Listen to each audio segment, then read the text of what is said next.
First quarter, very crisp. Used an 8-man rotation. Seemed like you were getting a lot of good shots. What did you like in that first look at the starting 5 and the 3 bench players? Well, we really emphasized screening in our pregame meeting. I thought we did a good job of screening. They're not switching a lot, and they're sending our side pick and rolls to the middle, and we did a good job of screening and making plays out of that. And really the only thing for me was just our transition defense there in the second quarter. It wasn't great. We got to clean that up. Thanks, Coach. All right, guys, let's go back to the X. You got a lot of good shots. What did you like? That was the question, right? But here's where it gets juicy. JJ Redick, a sharpshooter with a basketball IQ higher than most players' verticals, drops the line, "We emphasized screening in our pregame meeting. I think we did a good job screening.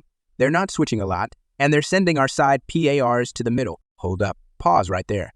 Because what Redick just said, it's more than a simple post-game comment. It's a veiled dagger. And listen close, like really close. Because in that silence after Redick's words, you can practically hear the collective exhale of Laker. Not an exhale of relief, mind you. No, this is the sound of anxiety, of discomfort. Let me break this down for you. This isn't just Redick complimenting his team's execution. This is him exposing the Lakers. He's basically saying, we know your defensive scheme better than you do. Those middle drives, those side pick and rolls, they're the cracks in the foundation that the Lakers have been patching up all season with sheer star power. But when it comes to the finer details, they've been sloppy. They don't switch enough, and Redick knows that. His team knows that. It's a ticking time bomb on the court, waiting to implode. And the Lakers? They didn't even see it coming. Laker fans, deep down, you feel it. You know what's at stake? Sure, your team might have LeBron ADD, the so-called untouchables. But do they really have it all figured out? Because JJ Redick and teams like his, they smell blood in the water, exploiting your weaknesses like a shark circling a wounded seal. The screening Redick is talking about. It's not just basketball strategy. It's psychological warfare.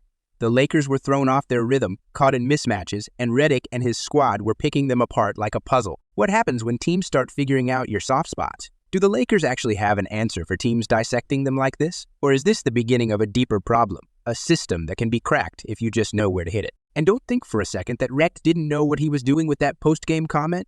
He's a master of the subtle dig. He's telling the world we're coming for you and we know exactly how to beat you. So now, as we listen close, that exhale you hear from Laker fans? Yeah, that's not just nerves. That's fear. Fear that JJ Redick and others know the truth about their team. How long can you hide a flaw before it takes you down? Lakers? Time to stop exhaling and start holding your breath.